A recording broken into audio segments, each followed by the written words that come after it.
I still remember exactly how that evening began. The restaurant sat on a familiar street corner, a place where the yellow lights hung low enough to make everything beneath them look as if it were wrapped in a soft layer of memory.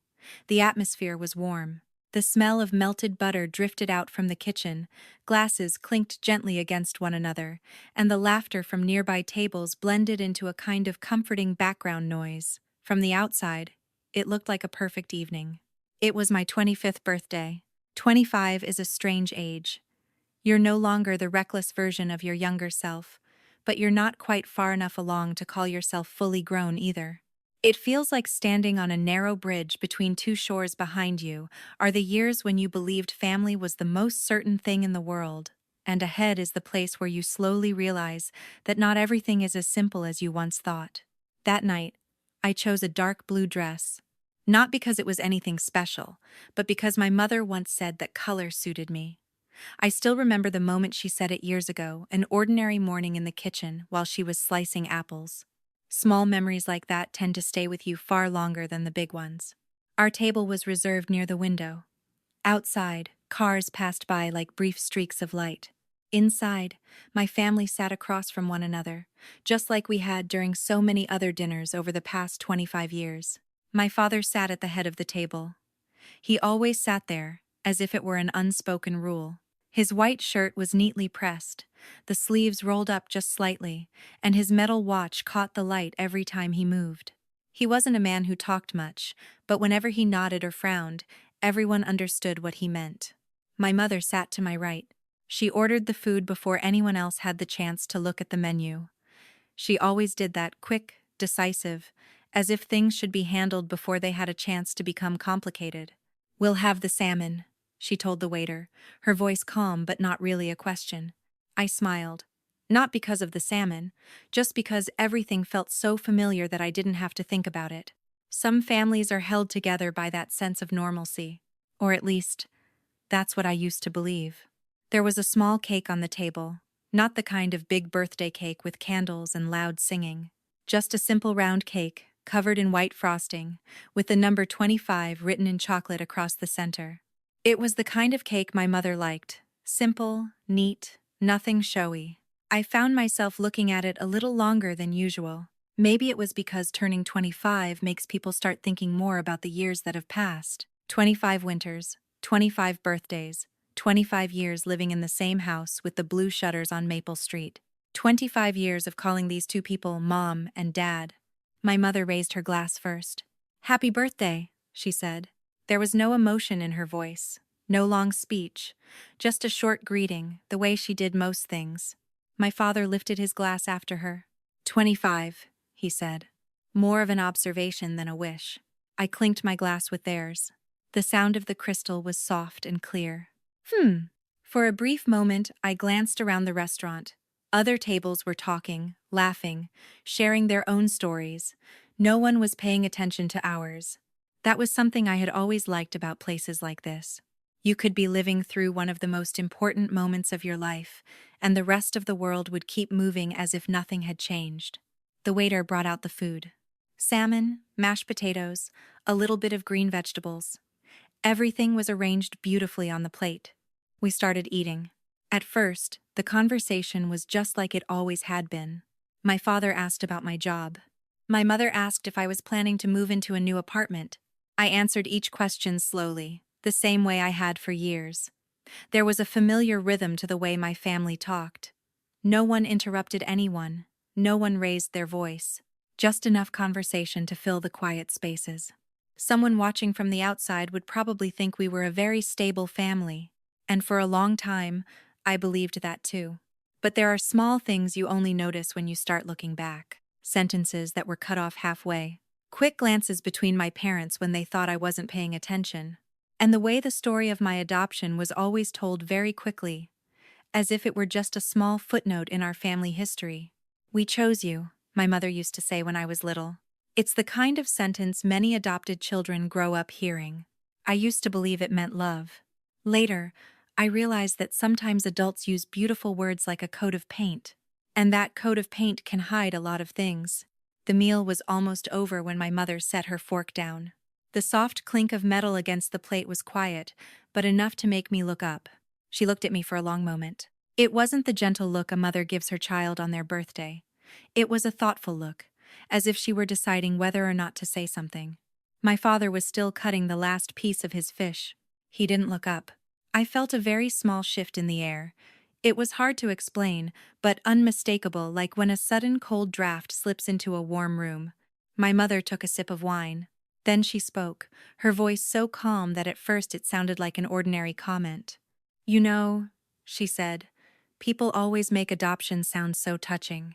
I nodded slightly. I didn't think much about that comment at first. People say all kinds of things during family dinners. But my mother continued. "But the truth is much simpler." She set her glass down. The soft sound of the glass touching the table was barely noticeable. "We kept you because of the tax deduction." The words landed on the table like something very heavy.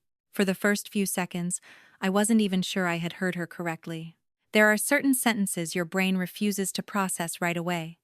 Not because you don't understand the words, but because their meaning is so far removed from the story you've believed your entire life. I looked at my mother. She wasn't smiling. There was no sign that it was a joke. My father stopped moving. The knife in his hand froze against the plate. But he still didn't look at me. What I felt in that moment was something very strange. It wasn't anger. It wasn't hurt. At least, not yet. It was just emptiness. Like someone had suddenly pulled the rug out from under you, and you hadn't even realized you were falling yet. The restaurant was still noisy around us. A table behind us burst into loud laughter. A child in the corner dropped a spoon. The world didn't stop. Only one thing had changed.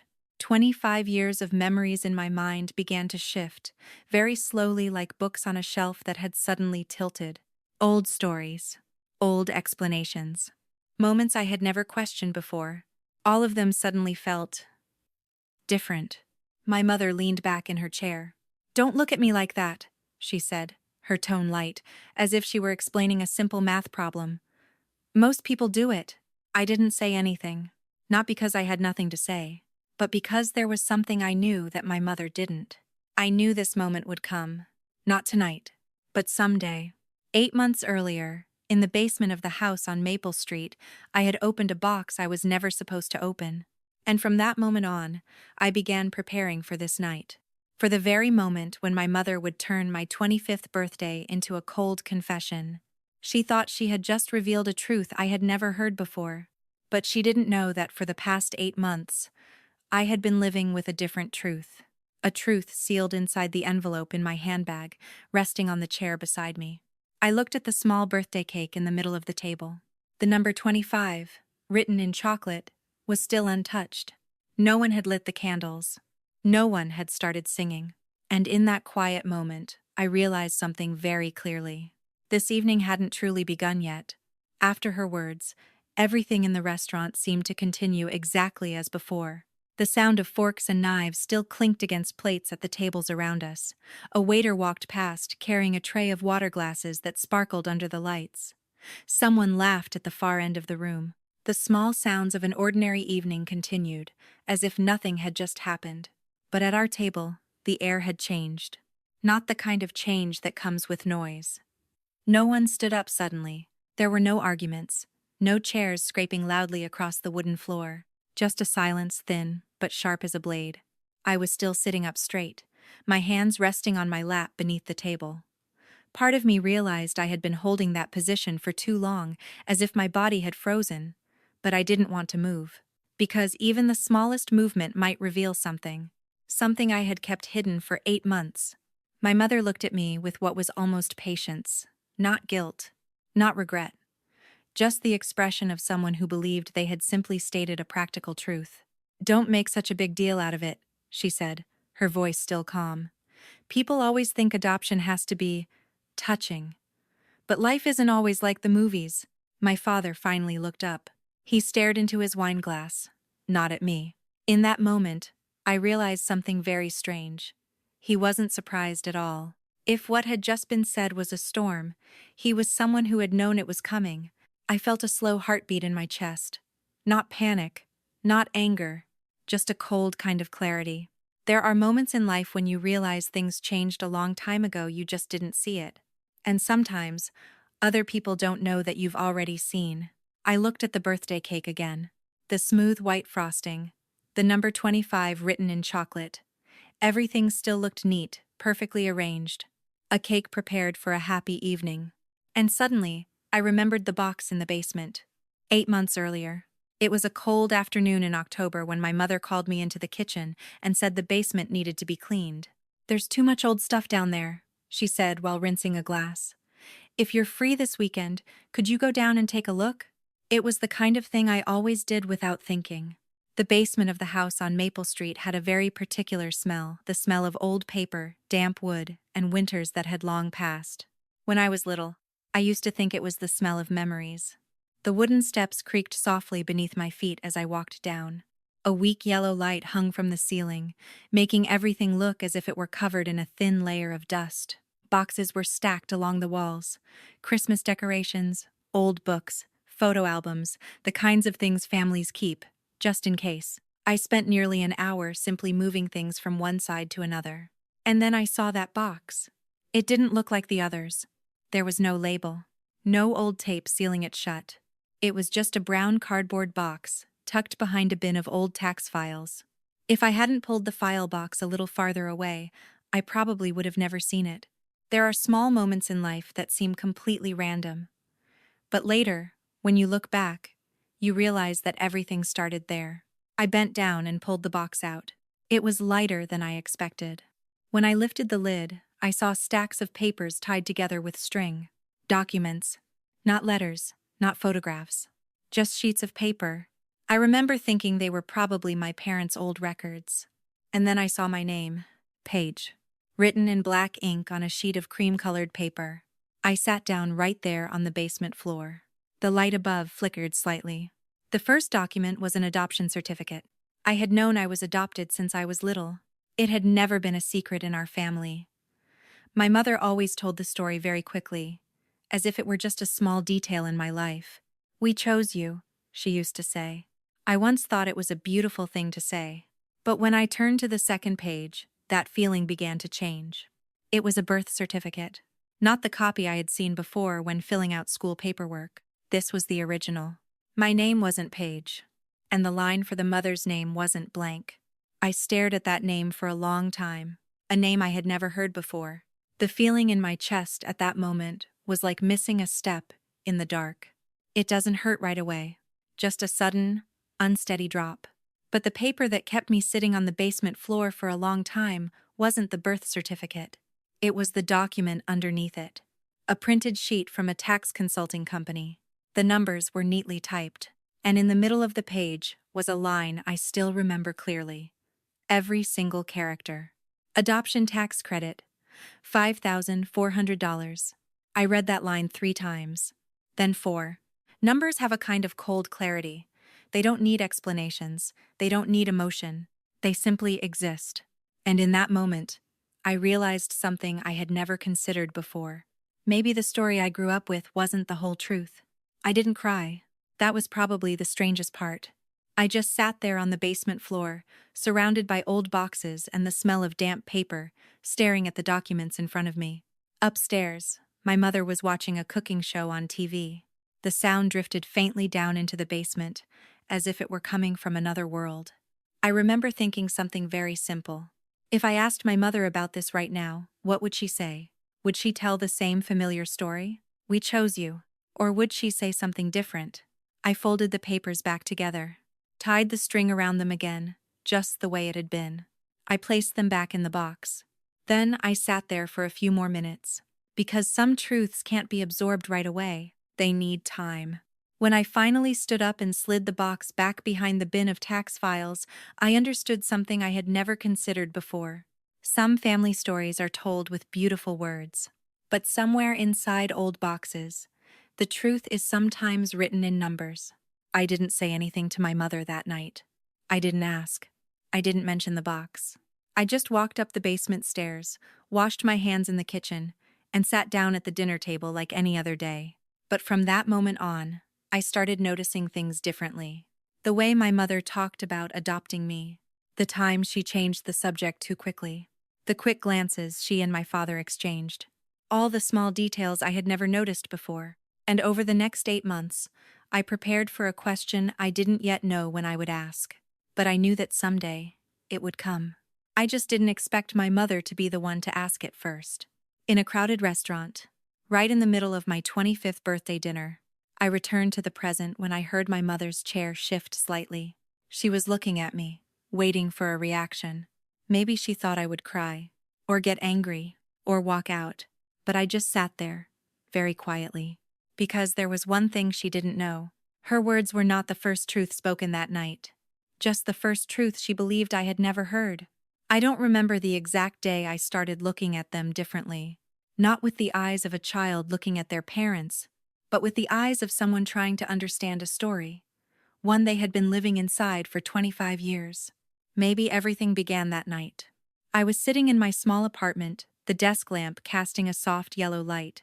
Outside the window, the city sounded the same as always, cars passing, people talking, a dog barking somewhere down the street. The world was still normal, only I wasn't anymore. The box of my grandmother's records was still sitting on the table. I hadn't opened it right after bringing it home. I left it there for 2 days, as if simply not touching it could make whatever was inside stop existing. But that night, I knew I couldn't keep pretending. I lifted the lid. Inside were bundles of old papers tied together with rubber bands.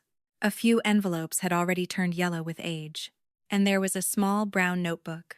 I flipped through the first few documents slowly. Bank records, some copies of tax filings, handwritten notes from my grandmother. Everything was neatly organized by year. She had always been that kind of person. Careful, patient, preparing for things most people never even think about. I turned to an envelope that was thicker than the others. On the outside, she had written just one small line. For the day you need to know the truth. I sat there for a long time. Not because I didn't want to know, but because a part of me understood that once I read it, I would never be able to go back to the person I was before. Finally, I opened the envelope. Inside were copies of tax returns from many years ago. My name appeared in them. Not in the dependent section, the way I had always assumed, but in another category, tax credit adjustment. I read it again, and then I read it once more. At first, I didn't understand what it meant, but the more documents I looked through, the more the small pieces began to fit together. There were certain years when my parents' tax refund increased significantly, and it always matched the notes my grandmother had written in the margins. Extra because of her. They didn't tell her. I set the paper down. In my mind, I heard my mother's voice again from my birthday dinner. Her tone had been light, as if she were talking about the weather. We only kept you for the tax benefits. At the time, I thought it was a cruel thing to say, something said in anger. But now, I was beginning to understand that it wasn't a careless remark. It was a truth spoken far too late. I kept turning the pages. There was a letter tucked between the records. My grandmother's handwriting. I recognized it immediately. I read it slowly. She wrote, "I thought for a long time before deciding to keep these documents. Not to use them against anyone, but so that you wouldn't think you imagined all of this." I stopped. My heart was beating slowly, heavily. Then I continued reading. There are things adults do that they convince themselves are simply practical decisions. But for a child, those decisions become their entire childhood. I looked down at the lines again. Then she continued writing. "They talked about you when you weren't there," she wrote. "Not with hatred. That would have been easier to understand, but with something even colder." I knew what she meant. Indifference. The kind of feeling that makes a person invisible. "You were never a burden," she continued. "But they grew used to thinking of you as a number in a calculation." I closed my eyes for a moment. Small memories began to surface again. Not the big moments, just the little details I had always ignored. Dinners where my parents talked more about money than about their child. Times when they said things like, "We just have to keep everything stable, at least until the tax filing is done." The kind of sentences a child hears but doesn't understand. Not until they grow up. I went on reading the letter. "I know that one day you'll wonder why you always felt like a guest in your own home." I took a slow breath. That was exactly how I had always felt. Not abused. Not abandoned. Just not truly belonging there. Then she wrote her final line. You don't owe them your silence. I folded the letter. In the small room, everything became so quiet that I could hear the ticking of the clock. I didn't cry. Strangely, what I felt instead was calm, a cold kind of calm. As if, after years of trying to solve a puzzle, I had finally seen the answer. Not because the answer was beautiful, but because it was clear. I looked again at the papers spread across the table. They weren't just tax documents. They were a story. A story written in numbers, signatures, and decisions that no one ever thought a child would understand. But I understood. And for the first time in my life, I realized something. The most painful part wasn't the truth. It was the fact that I had lived beside it for so long without ever being allowed to name it. I stood up and walked to the window. Down on the street, the traffic kept moving. The world continued as if nothing had happened. I rested my hand on the window frame. Cold. Very cold. A thought surfaced in my mind, one I had never allowed myself to think before. If the truth was this clear, then the next question was no longer why. It was what I was going to do with it. I walked back to the table.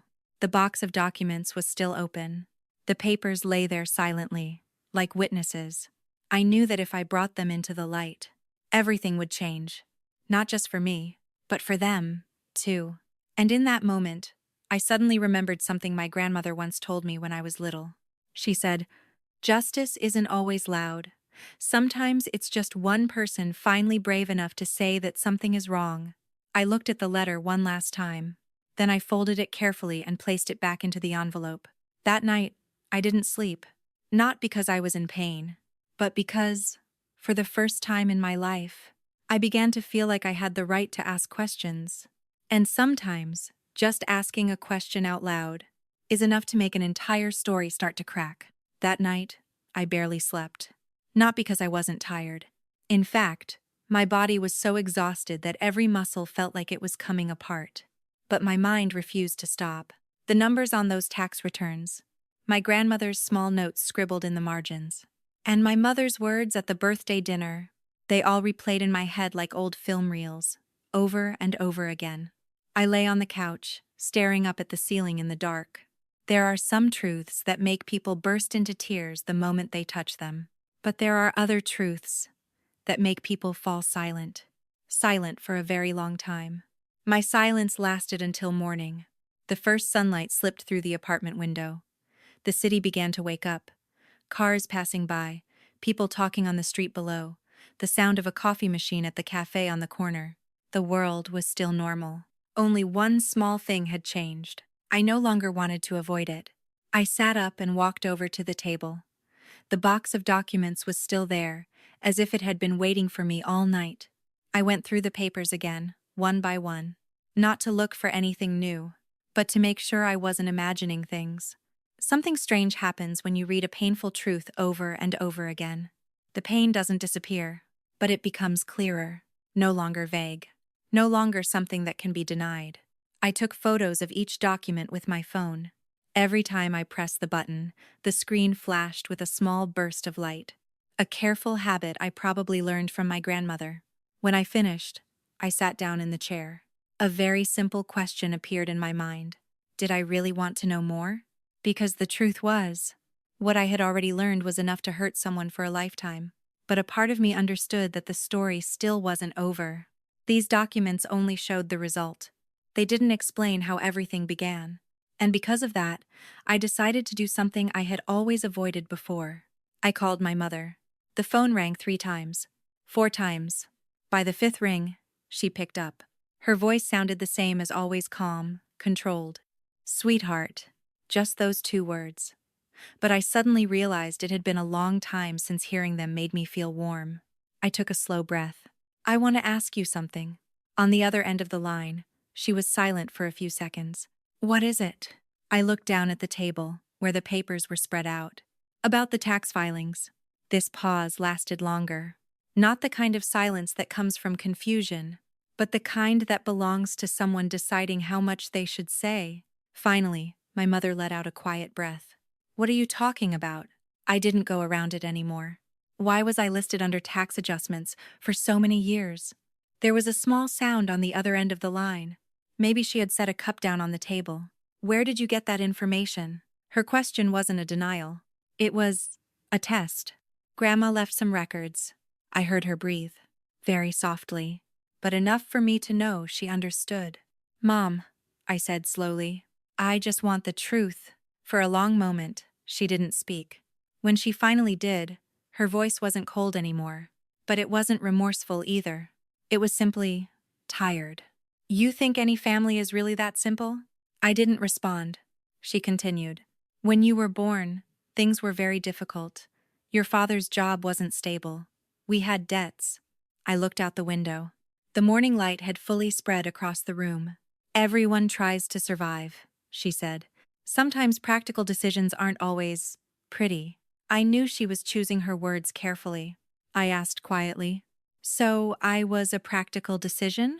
On the other end of the line, she didn't answer right away. Finally, she said, you were part of the circumstances. The words fell between us like something heavy. It wasn't an apology. It wasn't a denial.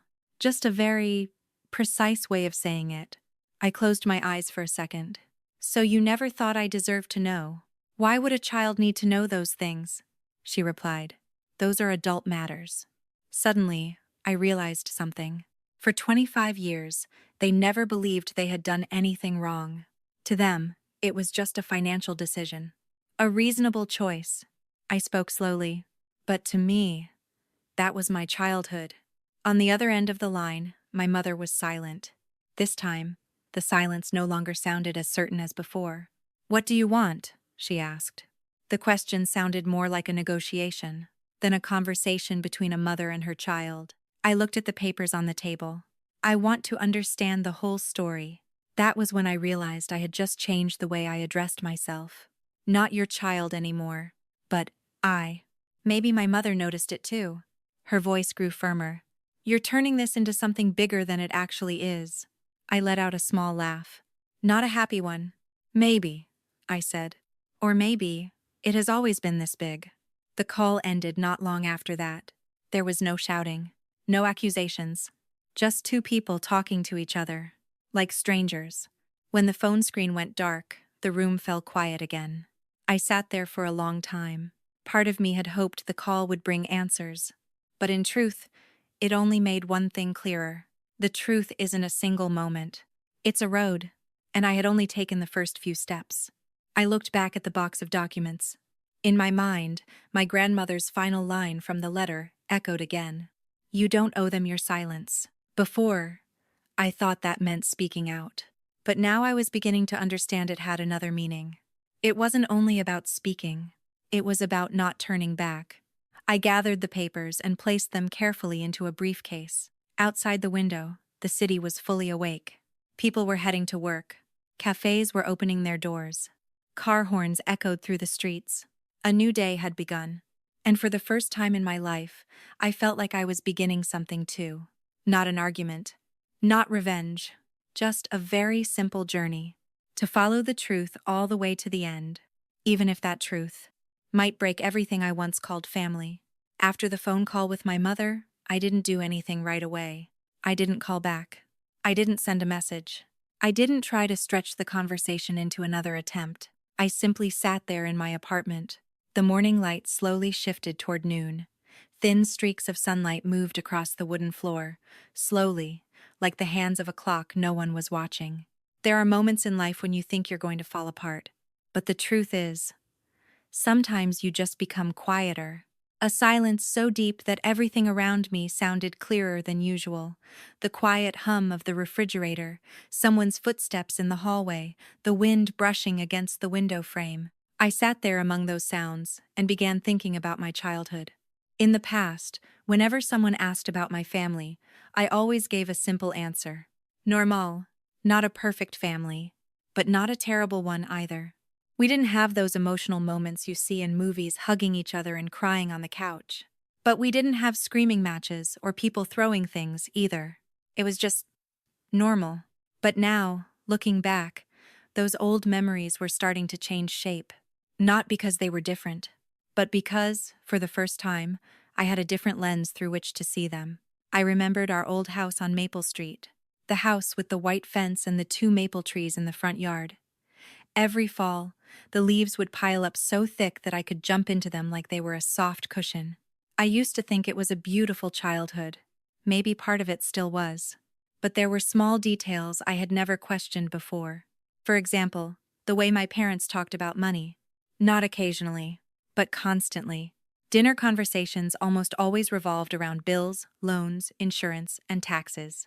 Even when I was little, I had grown used to hearing those words as if they were part of the menu. I remember one time, when I was about 8 years old, I asked my mother why she always kept all the paperwork locked in a cabinet. She smiled. "Because documents are important." "More important than me?" I asked. It was just an innocent question from a child. But my mother didn't answer right away. She just said, "You wouldn't understand." At the time, I didn't think much of it. Children usually accept answers like that. But now, looking back, I realize that there are questions adults don't want to answer not because they're complicated, but because they're too simple. I stood up and walked over to the bookshelf. On the bottom shelf, I still keep a small box with a few things from the old house. Not much. A photograph, an old key, and a school notebook. I opened the notebook. It was the journal our fourth-grade teacher once asked everyone in class to keep. Nothing like big secrets. Just everyday thoughts. On the first page, written in my clumsy childhood handwriting, it said, "My family eats dinner at 7 o'clock. Another page said, "Today Dad said we have to save money." The next page, "Mom said I should study hard so I won't have to worry about money in the future." I slowly turned each page. Those childish lines now read less like the words of a kid and more like notes from an observer. I didn't write about feelings. I wrote about what I heard. Numbers. Conversations. Things I must have absorbed without even realizing it. On the very last page, there was a line that made me stop. "Grandma said I don't have to worry about money." I smiled faintly. She was always the only one who said that. She never talked about bills when I was around. Never mentioned taxes. Never brought up the heavy things adults usually place on the dinner table. Instead, she talked about books, about plants, about old family stories. And maybe that was why, whenever I was with her, I always felt a little lighter. I closed the notebook. A thought crossed my mind, one I had never allowed myself to consider before. Maybe she had known from the very beginning. Maybe she had seen the way my parents talked about me when I wasn't there. Maybe she understood what was happening, long before I was old enough to see it myself. That made her letter feel even heavier. "You don't owe them your silence."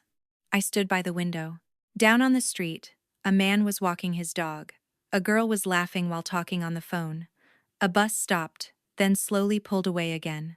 Life kept moving forward. That had always surprised me. Even when a person's world is changing, the world outside never slows down. I turned back to the table. The briefcase with the documents was still there. I opened it once again. Not to read everything again, but to think about what to do next. Because now I understood that I was standing at a very strange point in my life. I had two choices. One was to close the briefcase, put it away in a closet, and continue living as if everything were still normal. A lot of people do that. Not because they're weak, but because they want peace. The second choice was much harder.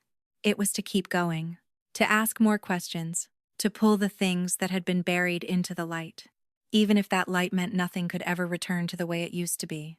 I thought about my mother, about the sound of her voice on the phone. "You're turning this into a bigger problem than it actually is." Maybe she believed that. Maybe in her world, it had all been just a practical decision. But in my world, it was 25 years of my life. I let out a quiet breath. There is something people rarely talk about when you discover the truth. The truth doesn't only change the way you see other people, it changes the way you see yourself. I began to wonder, if I wasn't just a child raised out of love, then what was I? An obligation? A calculation? Or simply a coincidence that was later justified with numbers? Those questions didn't have immediate answers. But they were there, quiet, waiting. I closed the briefcase. This time, my movement was slow but certain. Because whether I liked it or not, this story had already begun to move into another stage. It was no longer just memories, no longer just suspicions. It was a truth slowly stepping into the light. And once the truth begins to appear, The only thing more dangerous than facing it is pretending you never saw it. In the days that followed, everything seemed very normal, at least from the outside. I still went to work, still made coffee every morning, still replied to emails, joined short meetings, and nodded when coworkers talked about small things like the weather or their weekend plans. Life on the outside didn't change, but inside me, something had shifted. It wasn't a burst of anger. It wasn't a loud kind of pain either. It was just a silence stretched between what I used to believe and what I was beginning to understand. During those days, I often carried the briefcase with the documents wherever I went, not because I needed to read them again, just because it felt like if I left them at home, I might start convincing myself that everything had just been a bad dream. Some truths become blurry when they sit inside a drawer, but when you carry them with you, they become heavier, more real. One afternoon, while sitting in a cafe near my office, I took out my phone and looked through my contacts. My father's name was still there. I hadn't spoken to him since the birthday party, not because we had argued. In fact, that night he had barely said anything at all. When my mother said those words, the ones I can't forget now, he simply sat there. He didn't protest. He didn't stop her. He was just silent. At the time, I thought his silence meant confusion. Now I was starting to wonder if it had been agreement. I stared at his name on the screen. My finger hovered over the call button. I could already guess how the conversation would go. He would say that things were more complicated than I thought. That families aren't always perfect. That I was misunderstanding the situation. The kinds of phrases adults often use when they want to soften an uncomfortable truth. But then I remembered something. For 25 years, I had heard plenty of explanations. Yet no one had ever truly told me the whole story. I pressed the call button. The phone rang longer than I expected.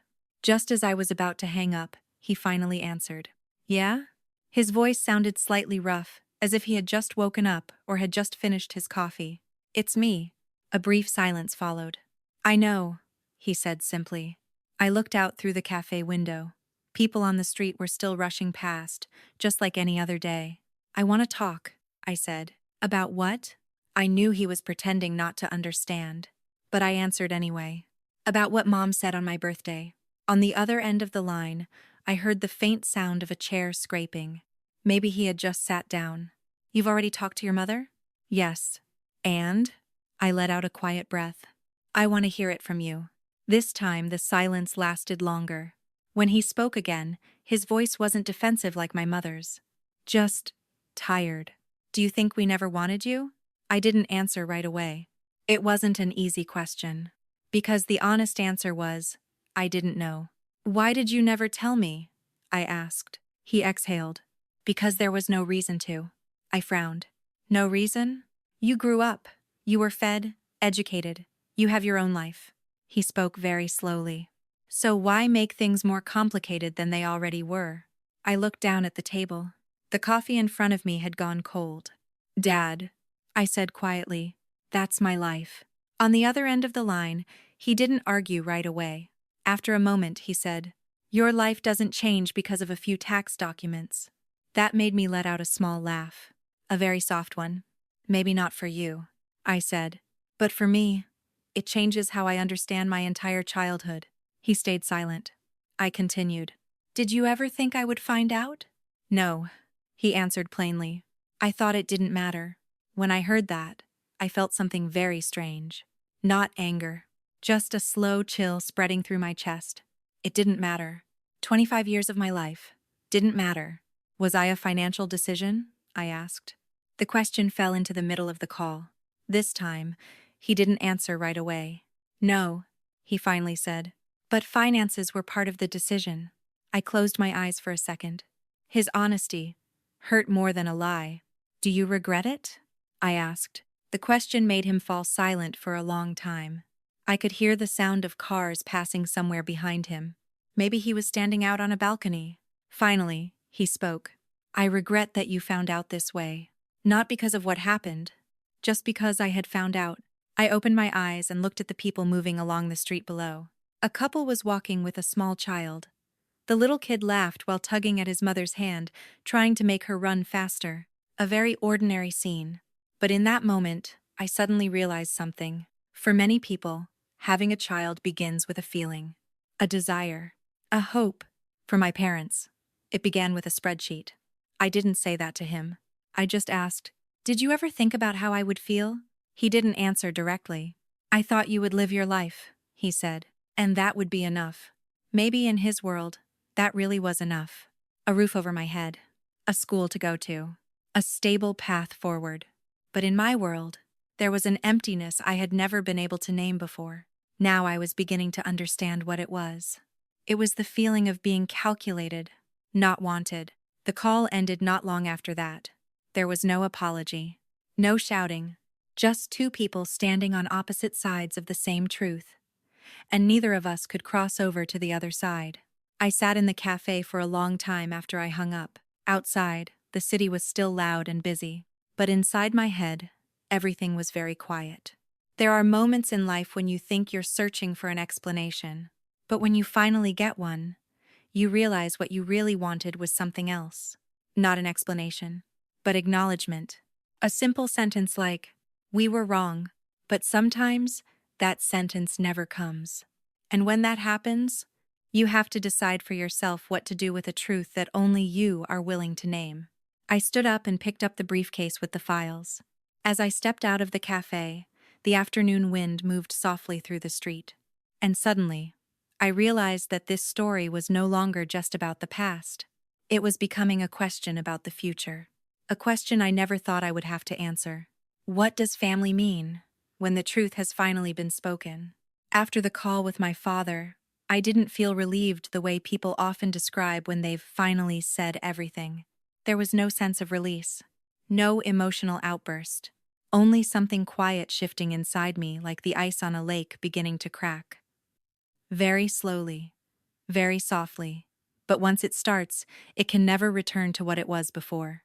I walked for a long time that afternoon. I had no particular destination. I just moved through familiar streets where everything continued exactly as it always had. Small shops opening their doors, people lining up to buy coffee, a couple arguing softly near a bus stop. The small details of everyday life that I rarely noticed before.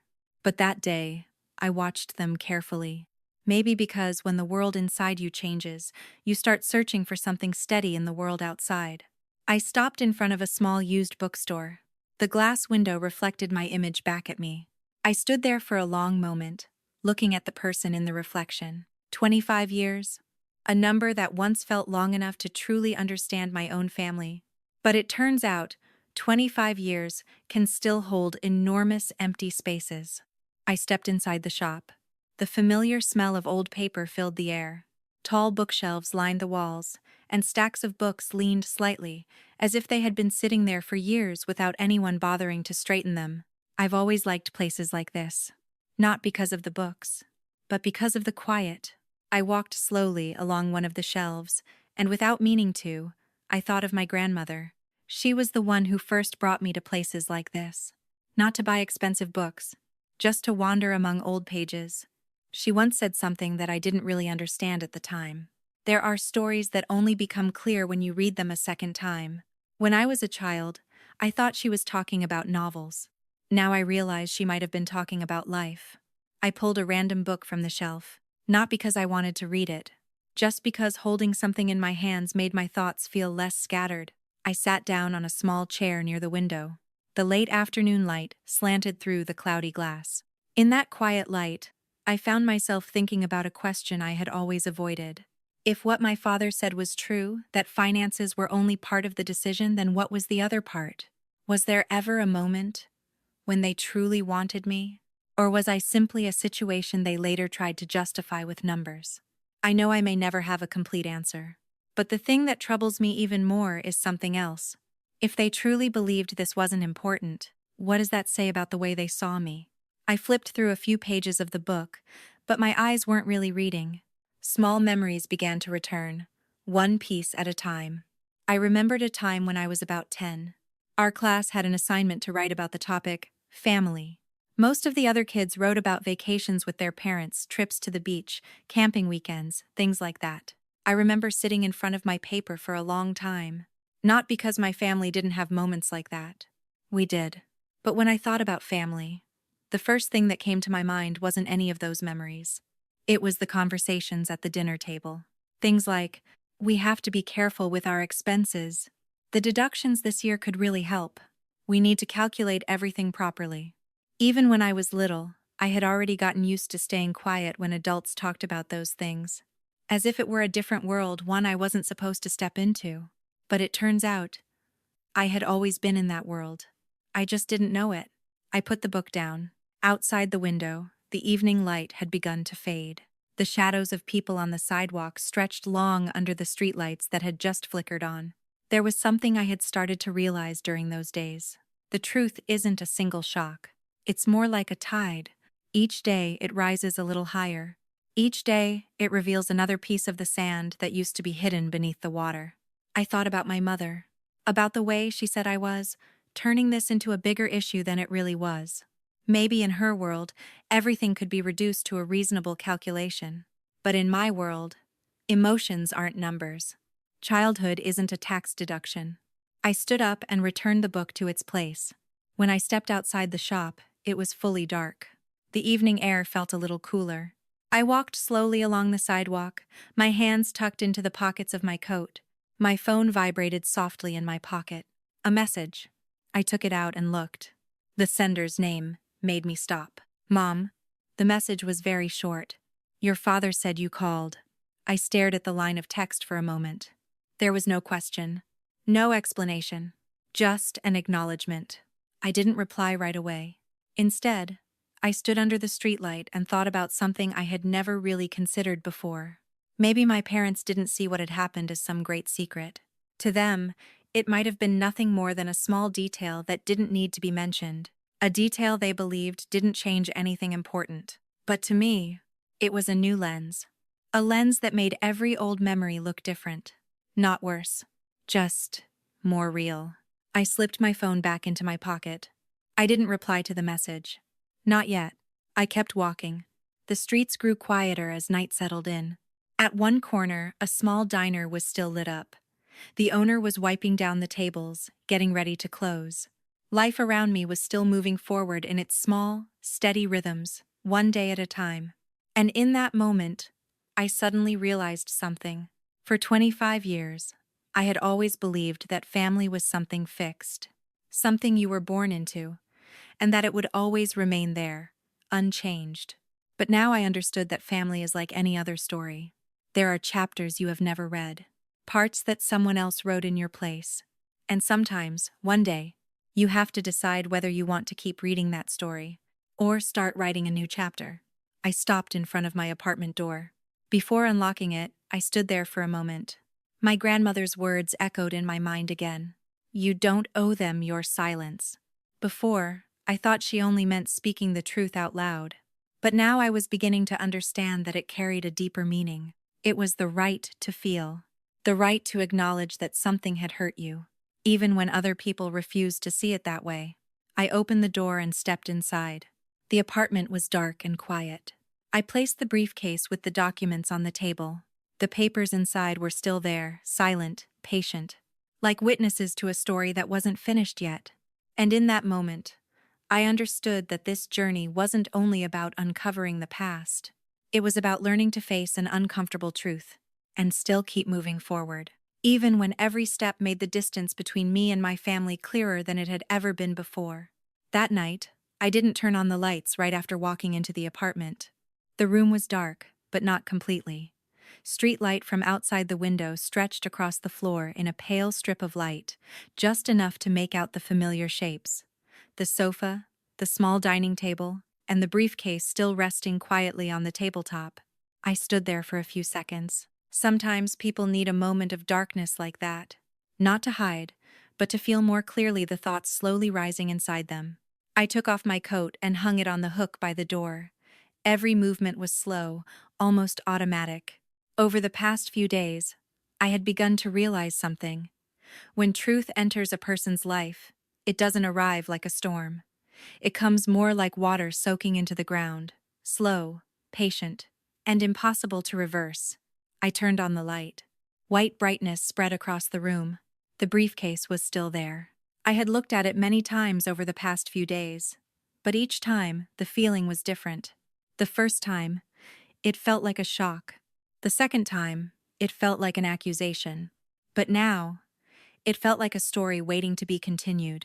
I pulled out a chair and sat down. I opened the briefcase.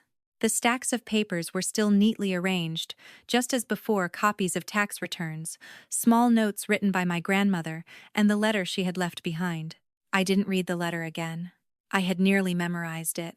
Instead, I turned to a stack of papers I had only skimmed through before. They were my grandmother's handwritten notes. Not letters. Not official documents. Just short notes, sometimes only a sentence or two written in the margins across different years. I read slowly. 1,999, they said. The cost of raising a child was too high. 2001, a conversation in the kitchen. They thought he couldn't hear. I paused. I was about 4 years old. A very faint memory suddenly surfaced. Not a clear image, just a feeling. I was standing in the hallway near the kitchen. The yellow light spilled across the floor. My parents were talking. Their voices weren't loud, but they were tense.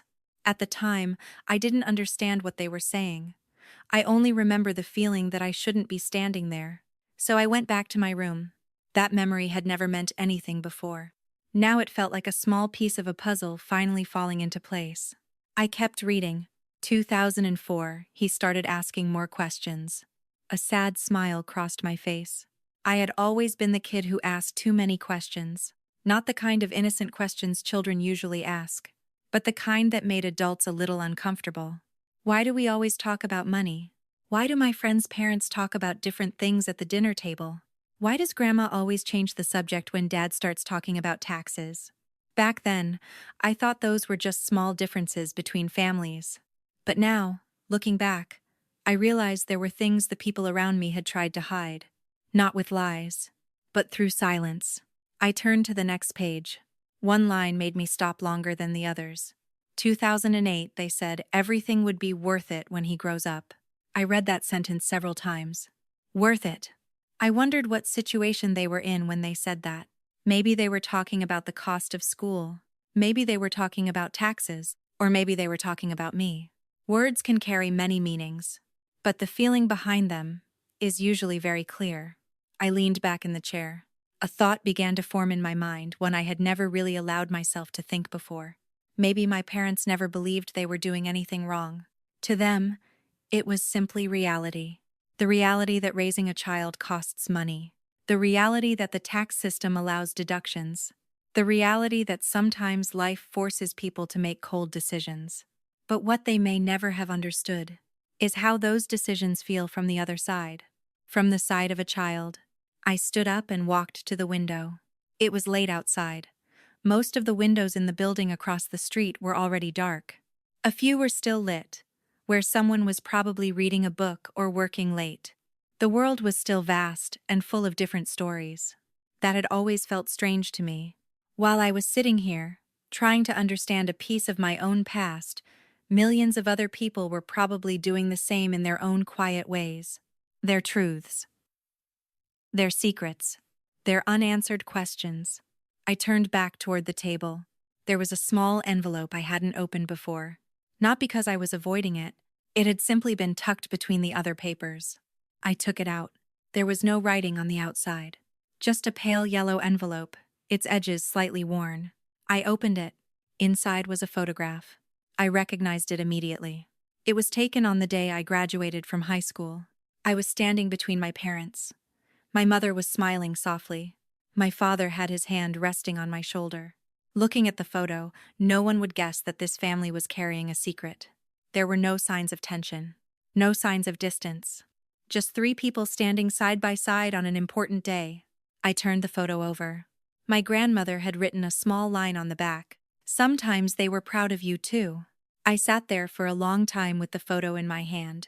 That sentence caught me off guard. Because over the past few days, I had been seeing my parents through only one lens: numbers, financial decisions, and cold explanations. But my grandmother had seen something different. Not perfection. Just a moment. A moment my parents themselves may have forgotten. I set the photograph down on the table. A new thought slowly began to form in my mind. The truth is not always simple. It isn't just black or white.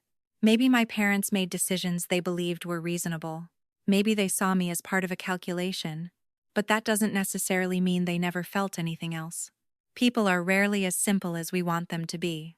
They can be wrong, and still sincere at the same time. Cold, and proud at the same time. Those things can exist together, even when they contradict each other. I looked at the photograph again. In that picture, I looked genuinely happy. Not a forced smile, a real one. Maybe because, at that moment, I believed I understood my family's story. That belief has changed now. But the memory of that moment is still real. I turned off the desk lamp. The room fell back into the soft glow from the window. I knew this journey wasn't over yet. There might be more questions ahead. There might be other truths waiting to surface. But in that moment, one thing was starting to become clearer. The truth doesn't just break old stories. It also forces you to rewrite them, with all the complicated pieces of human nature included. And sometimes, the hardest part isn't accepting that someone hurt you. It's accepting that they're still human. Not perfect, not completely bad, but also not exactly who you once believed they were. I stood by the window, looking out at the sleeping city. And for the first time since opening that box of documents, I began to see the truth about my family, not as a shadow anymore. It was slowly starting to take shape. The days that followed moved with a strange rhythm, not peaceful, but not chaotic either. It felt like standing in a familiar room where every piece of furniture had been shifted just a few centimeters. Not enough to make you lost, but enough that something always felt slightly out of place. I still went to work every day. The mornings still began with coffee. The same familiar road still led to the office, and the same short conversations with coworkers still happened about work and small, ordinary things. No one knew that inside my head, an entirely different story was unfolding. A story I had only read halfway through. The briefcase of documents was still sitting on the table in my apartment. Every evening when I came home, I would look at it for a moment before doing anything else. Sometimes I opened it and read a few pages. Sometimes I just looked at it and turned away. But no matter what I did, the truth was still there, like a heavy object sitting in the middle of the room, something you couldn't pretend not to see. One evening, while I was standing in the kitchen, my phone vibrated. A message. I wiped my hands on a towel and picked it up. The sender's name made me pause for a moment. Mom. It wasn't a short message like the last one. This one was longer. Father said you've been looking into the old documents. I think maybe we should talk in person, not over the phone. I read the message twice. There was no apology, no explanation, just a suggestion. But the detail that caught my attention the most was a small one. She used the word talk, not explain, not clarify. Just talk. I set the phone down on the table. Immediately, a familiar instinct rose in my mind: avoidance. For 25 years, I had lived in a family where difficult conversations were often postponed, softened, or quietly redirected to another topic. Part of me wanted to do that one more time. But then I remembered what the past few days had taught me. The truth doesn't disappear when you turn away from it. It simply waits for you to come back and look at it again. I picked up my phone and typed a short message. Where? The reply came a few minutes later. Home. I stared at that word. The house on Maple Street. The place where I grew up. Where the conversations I didn't understand as a child once happened. Where now, all those questions are returning. I didn't reply right away. Instead, I walked over to the window. Outside, it was already dark. The city lights reflected on the glass, stretching into long streaks of light. I thought back to the last time I had been in that house. My 25th birthday. The cake on the table. The congratulations. And then my mother's sentence, the one that had opened the door to all of this. There was something I had started to understand more clearly after everything that had happened. The truth doesn't just change how you see the past. It changes how you walk into familiar rooms. I knew that if I went back to that house, I wouldn't be the same person who had left it after that birthday party. I would be walking in with questions. With the documents. With a version of myself my parents may have never seen before. I walked back to the table. The file case was still there. I opened it and took out my grandmother's letter. I had read it many times, but every time I read it again, a different sentence seemed to become clearer. This time, I stopped at the last paragraph. Maybe one day you'll have to face them and ask yourself what is real. When that day comes, remember this. The truth is not what breaks a family. Silence is. I let out a quiet breath. Before, I thought those words were simply advice. Now I realized they felt more like preparation. Maybe she had known this day would come. That one day, I would find myself standing between two things: the familiar silence and a difficult truth. I folded the letter and placed it back into the case. After that, I picked up my phone again. I typed a short message. Okay, when? The reply came almost immediately. This weekend. I looked at the screen. Just one word. But it felt like a door had just opened. A door leading straight back to where everything had started. I set the phone down. In the quiet of the apartment, I suddenly realized that I didn't feel as lost as I had in the first few days. Not because things had become easier, but because this story finally had a direction. It was no longer just scattered thoughts in my head. No longer just papers sitting silently inside a case. It was moving toward a conversation. A conversation my family had probably avoided for many years. I walked into the bedroom and sat down on the edge of the bed. In my mind, I began picturing the house on Maple Street again. The living room with the old sofa. The dining table where conversations about money often took place. The kitchen, where the yellow light always made everything feel warmer than it really was. I knew that the next time I walked into that house, I would see all of those things differently. Not through the eyes of a child searching for acceptance, but through the eyes of someone searching for the truth. And sometimes, those two things are not the same. I lay down on the bed and stared up at the ceiling. There was something I was slowly beginning to accept. The conversation this weekend might not give me what I wanted. My parents might not apologize. Maybe they still believe they did the right thing. But this time, that is no longer the center of the story. Because after everything I have read, remembered, and come to understand, this story no longer belongs only to them. It belongs to me too. And for the first time in my life, I feel that I have the right to step into that story.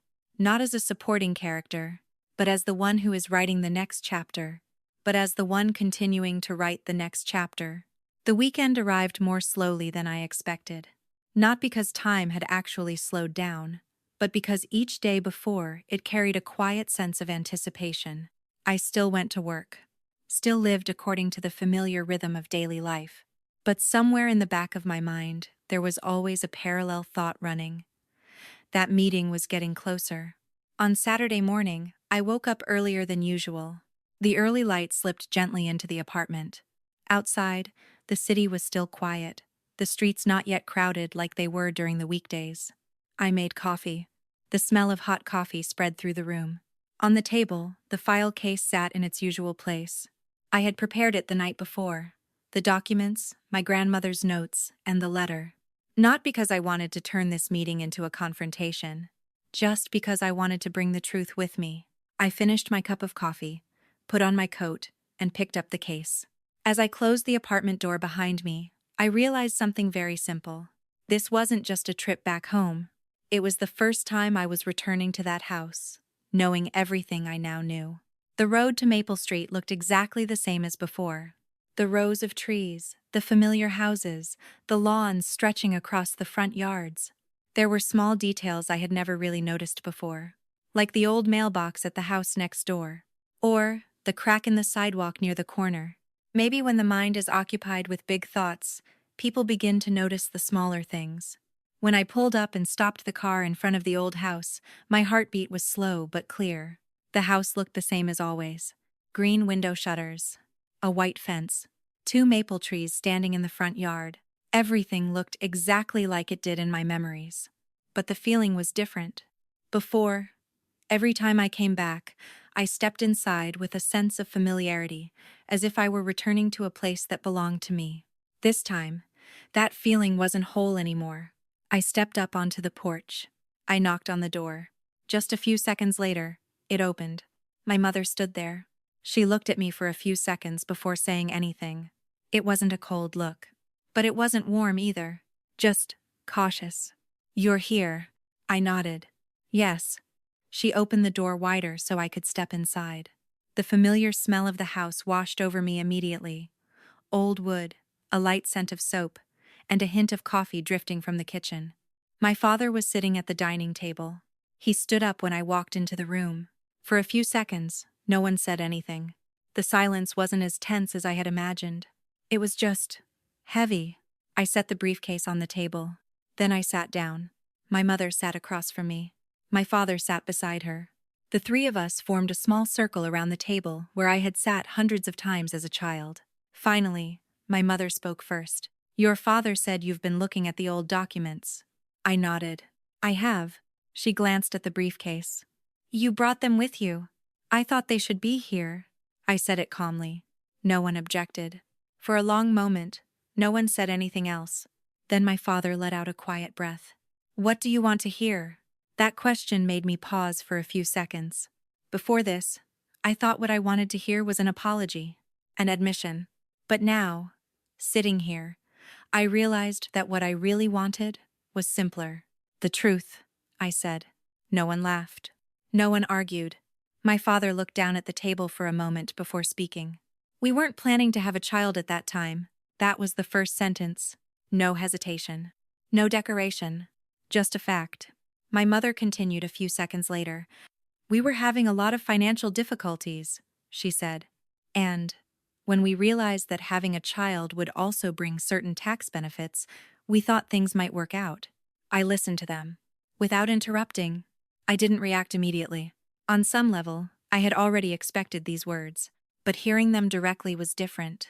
Not because they were cruel, but because they were so practical. My father looked at me. "That doesn't mean we didn't care about you," he said. "Life doesn't always begin with perfect reasons." I looked at the two of them, the faces I had known my entire life. But for the first time, I wasn't seeing them only as my parents. I was seeing them as two people trying to explain decisions they had made long ago. I opened the briefcase, took out the graduation photo, and placed it on the table. "Grandma wrote that there were moments when you were proud of me," I said. My mother looked at the photo. Her expression softened a little. "That's true," she said quietly. "There were many times." My father gave a small nod. In that moment, I realized something I had slowly begun to understand over the past few days. The truth is never a simple story. Maybe I had been part of a calculation when I was born, but that didn't mean everything that came after was just numbers. People are more complicated than that. They can begin a story for very practical reasons, and then live that story with real emotions. We sat there for a while longer. No one tried to explain too much. No one tried to rewrite the past. It was simply three people sitting around a table, finally saying things that had been kept silent for far too long. When I stood up to leave, my mother asked a very quiet question. "Are you angry with us?" I paused for a few seconds before answering. I'm just understanding things in a different way now," I said. She nodded slowly. I picked up the briefcase and walked to the door. Standing on the front step, I looked back at the house one more time. I realized that this story didn't end here. There was no perfect ending, no grand moment of reconciliation. There was only one simple thing. The truth had finally been spoken. And sometimes, that doesn't break a family. It simply allows the people in that family to see each other more clearly.